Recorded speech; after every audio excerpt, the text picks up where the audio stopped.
United States President Joe Biden announced he's barring Nicaraguan President Daniel Ortega from entering the U.S. along with other officials.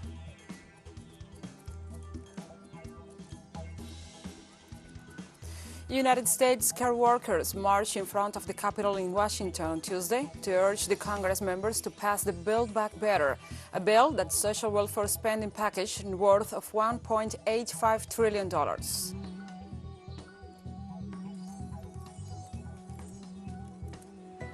The Nigerian Union of Petroleum and Natural Gas Workers issued a 2-week strike notice, leading to panic buying of fuel.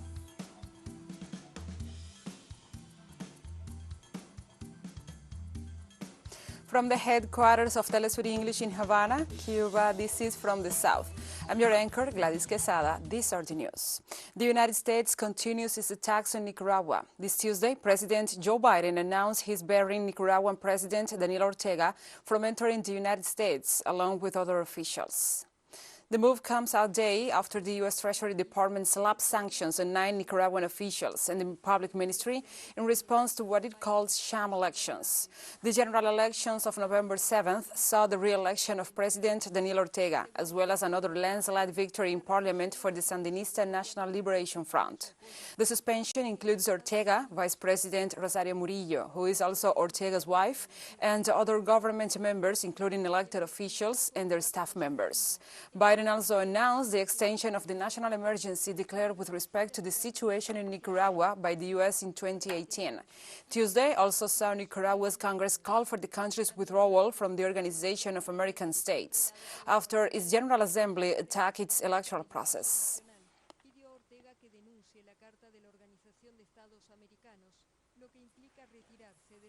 The president of Venezuela's National Electoral Council, Pedro Calzadilla, announced the deployment of the 2021 Republic Plan to guarantee the security of the regional and municipal elections to be held this coming Sunday, November 21st. The electoral official highlighted the importance of these elections for the country, as well as the November 26 vote for the indigenous representatives to regional and municipal legislative bodies in 8 states of Venezuela. He also expressed his gratitude for the work carried out by the Bolivarian National Armed Forces to ensure a climate of peace in the upcoming elections. Calzadilla pointed out that the electoral timetable is being followed, with the arrival at the polling stations of voting materials and technical equipment.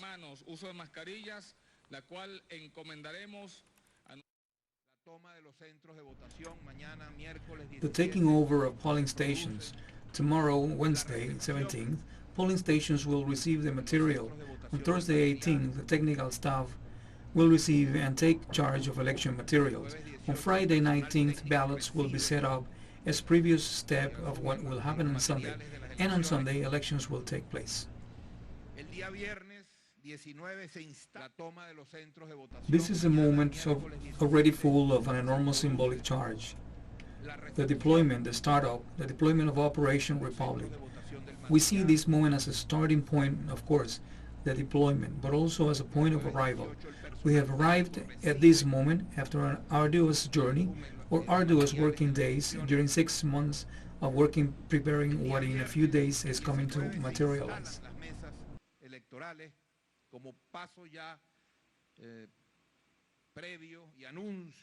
Meanwhile, Venezuelan Attorney General Tarek William Saab highlighted the importance of this security deployment to guarantee peace and the right of Venezuelan people to cast their vote in the November 21st elections. Why are our Bolivarian National Armed Forces deployed? To guarantee peace, to guarantee the human right to vote, to suffrage. Military, police agents of the state will be protagonists of a historic event that will put an end to and must leave behind all this terrible criminal action against our people, our institutions and Republican peace.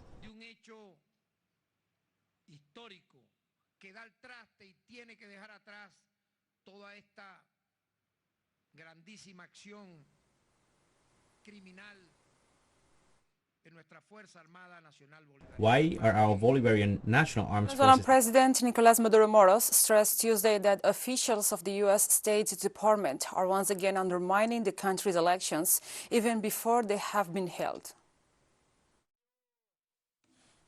Today, spokesman of the Department of the United States spoke out against the free and sovereign elections in Venezuela. It is embarrassing, it is shameful that the State Department intends to interfere in the internal affairs of Venezuela and intends to discredit the elections that have been thoughtfully prepared.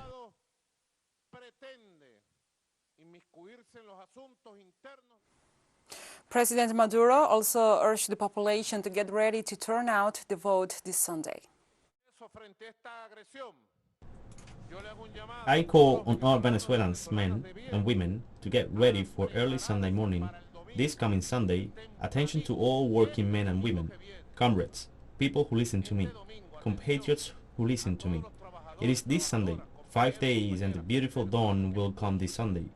Get ready with your family, with your husband, with your wife, with your boyfriend, with your girlfriend, mother, father, grandmother, granddaughter, with your neighbor, and let's all vote for Venezuelan democracy, for the peace of Venezuela, for the perfect electoral system that we have.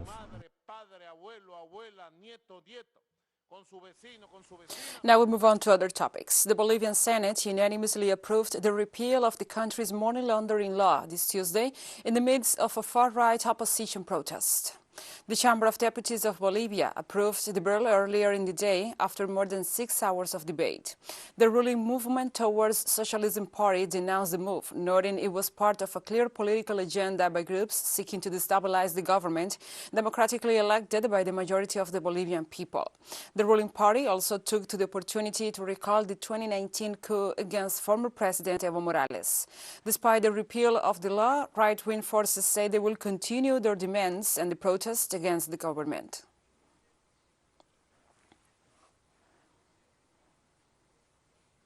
As was expected, Chile's Senate rejected a move to impeach President Sebastián Piñera over corruption allegations since Tuesday. Last week, the lower house passed the impeachment, meaning Piñera's fate was put in the hands of senators. This was the second impeachment attempt after the president faced accusations of human rights abuses in the major 2019 social unrest, a move which was rejected in the first instance during a vote in the Chamber of Deputies. The latest impeachment attempt was linked to the purchase and sale of the Dominga Mining Company in the tax haven of the British Virgin Islands following the revelations of the Pandora Papers investigation.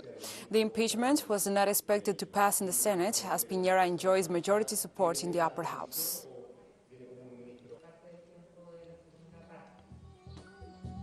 We'll be right back after this very short break, so don't go away.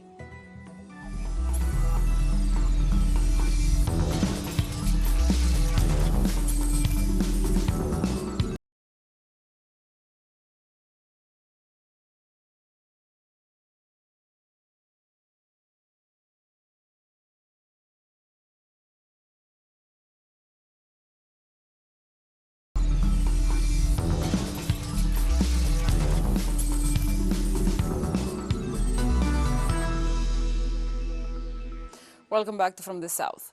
United States care workers marched in front of the Capitol in Washington on Tuesday to urge the Congress members to pass the Build Back Better bill, a social welfare spending package worth up to $1.85 trillion.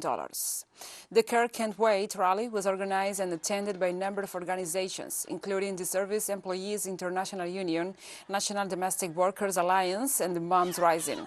The Build Back Better Act includes billions for universal preschool and all 3 and 4 years old, child care, health care for older U.S. citizens, and an extension of the child tax credit. The package also includes funds to tackle climate change and increases taxes on corporations.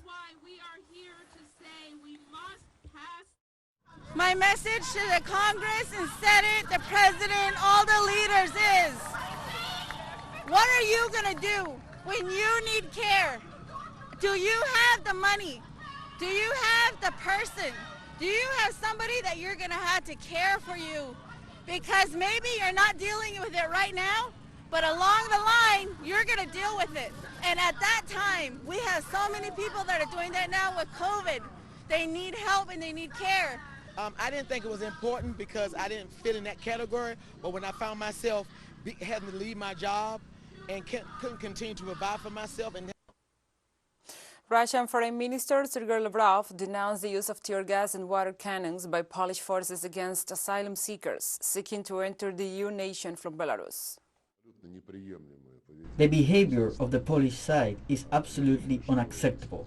I think that the use of tear gas and water cannons and shots fired above the heads of migrants towards the direction of Belarus, this all shows, I believe, the desire to hide their actions.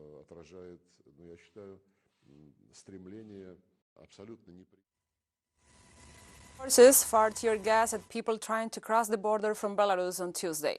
The situation escalated after a standoff near the Bruzy-Kuznica border crossing on the European Union's eastern frontier, which began last week when hundreds of people gathered in the area. Border authorities estimated up to 4,000 asylum seekers are now camped out along the border between Poland and Belarus in increasingly dire conditions and also freezing temperatures. At least 11 people have died on both sides since the movement started in the summer.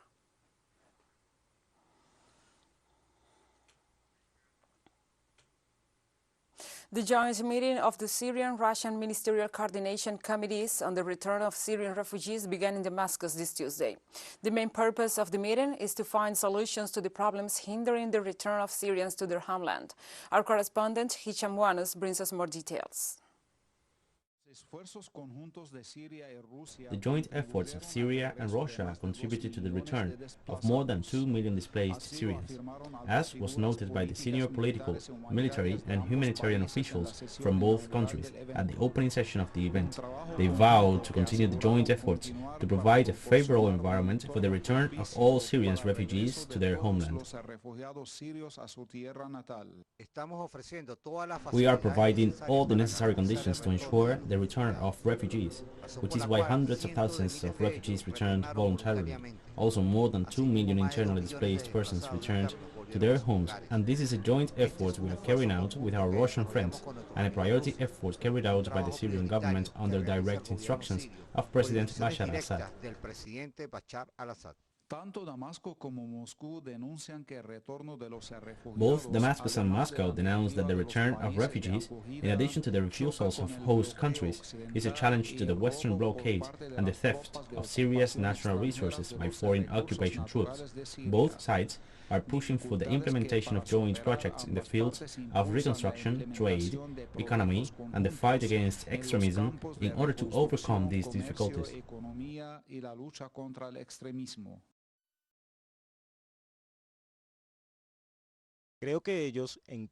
Western countries, especially the United States, understand that the policy of maximum pressure they exert on the Syrian government and the Syrian people is not yielding results, and that is why we believe it is necessary to stop this collective punishment of the Syrian people, and that is why I believe that they are currently reevaluating their position and their objectives, especially regarding humanitarian issues. Actualmente evalúan una nueva posición y sus objetivos, especialmente en el ámbito humanitario.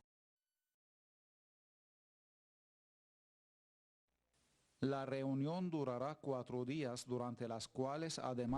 meeting will last 4 days, where in addition to delivery of humanitarian, educational and medical aid, Syrian and Russian agencies will address issues related to the press, housing, public works, local administration, electricity, higher education, agriculture, industry and health. Damascus spares no effort to ensure the safe and dignified return of Syrian refugees and displaced persons to their homes in the areas liberated from terrorism. In addition to the support of Russia and other friendly countries, Damascus calls for the support of the United Nations and other international organizations to achieve this goal. TeleSUR, Damascus, Syria.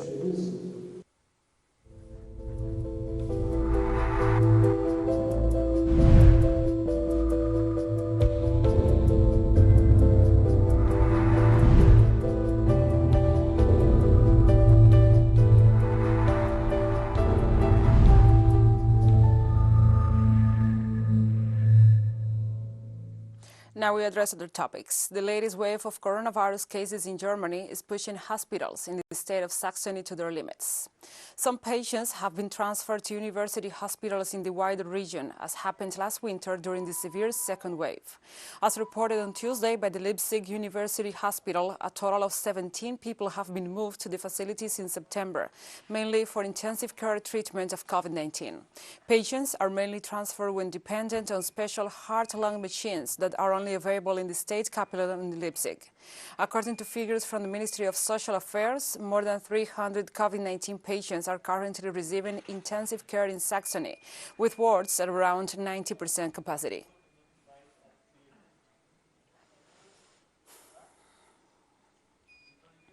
Croatian authorities moved to introduce mandatory COVID-19 passes on Tuesday amid the surge in coronavirus cases battering Central and Eastern Europe.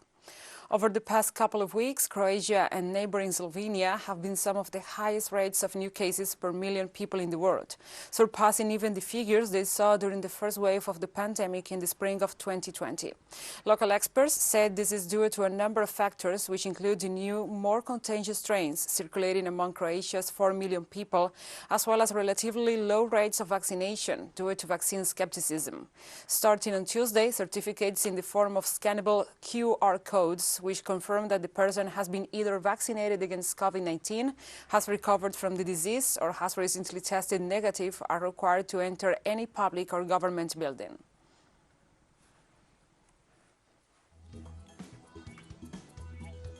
And we have more stories coming up after this final short break, so stay with us.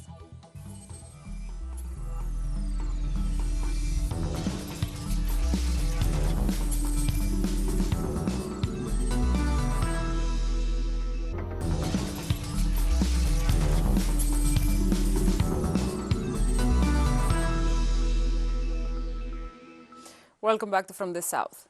The Nigeria Union of Petroleum and Natural Gas Workers issued a 2-week strike notice, leading to panic buying of fuel. The capital, Abuja, has seen long queues of vehicles at petrol stations as the threat of fuel shortages sparked panic among drivers.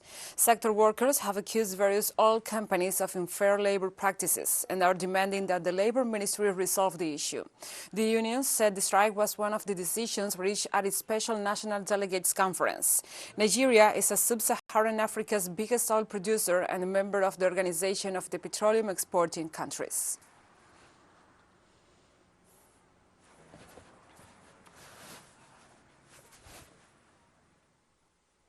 And the landmark trial of the assassination of Burkina Faso's revolutionary leader Thomas Sankara continues, as witnesses testify. The trial, conducted in a military court in the capital Ouagadougou, surrounding the 1987 assassination of Sankara and 12 of his companions, is being keenly followed in the country, there where the killing 34 years ago casts a long shadow. Last week, the defendant, General Gilbert Diender, pleaded not guilty. Diender was allegedly an architect of the coup during which Sankara was killed and his former comrade Blaise Compaoré came to power. The 61-year-old faces charges of harming state security, complicity in murder, concealing bodies, and witness tampering. Compaoré faces the same charges but is being tried in absentia. He has long been suspected of ordering Sankara's killing, an allegation he denies. Two witnesses who came, I think everyone followed. They confirmed the evidence that we have put forward, that we have supported since the beginning of this trial. One, that contrary to what they say, this story of the 8 o'clock plot by Sankara to assassinate the other officers was pure invention. Two, that it was not isolated elements who spontaneously took action to assassinate Captain Sankara, that it was a well-planned plan, to use the words of a witness, and skillfully orchestrated. Guinea-Bissau celebrated its 48th Independence Day and Armed Forces Day this Tuesday with a military parade attended by political leaders from across the region. Unlike guerrilla movements on other Portuguese colonies which began in 1956 and was led by the African Party for the Independence of Guinea and Cape Verde, under the leadership of Amílcar Cabral, rapidly extended its military control over large portions of the territory. Aided by the jungle-like terrain, its easily reached borderlands with neighboring allies, and support from Cuba, China, the Soviet Union, and left-leaning African countries.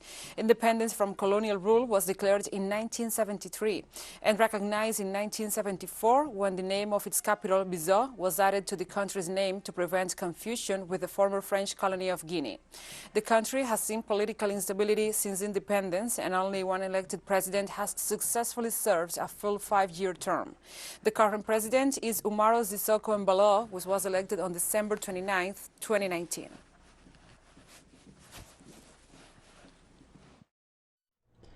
We have lost almost half of the 48 years of independence, as Guinea-Bissau has been plunged into political crises of a different nature. All these crises have had negative impacts on public institutions and on the economic life of the country, with serious social consequences.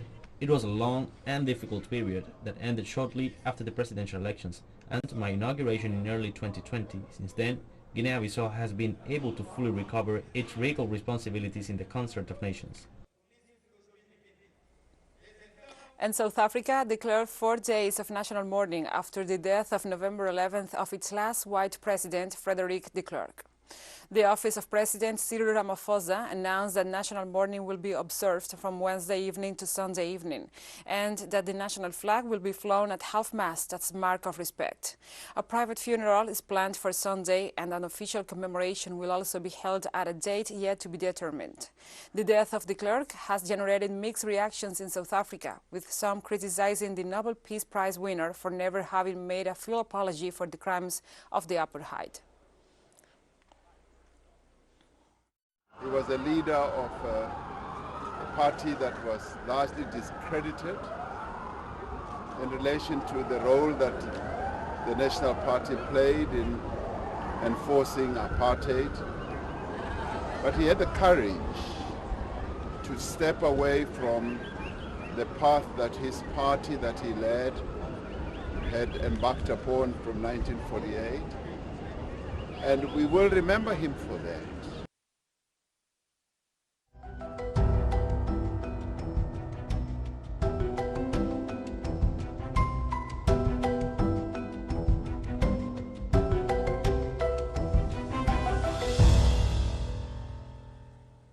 Now we move on to other topics. Search and rescue officials in British Columbia have confirmed multiple fatalities after a deadly storm hit the Pacific Northwest, destroying highways and leaving tens of thousands of people in Canada and the U.S. without power. Canada's largest port was cut off by floodwaters as emergency crews in British Columbia announced on Tuesday that at least 10 vehicles had been swept off a highway during a landslide. The Royal Canadian Mounted Police confirmed a woman's body was recovered from the site of the landslide during a search in the previous night.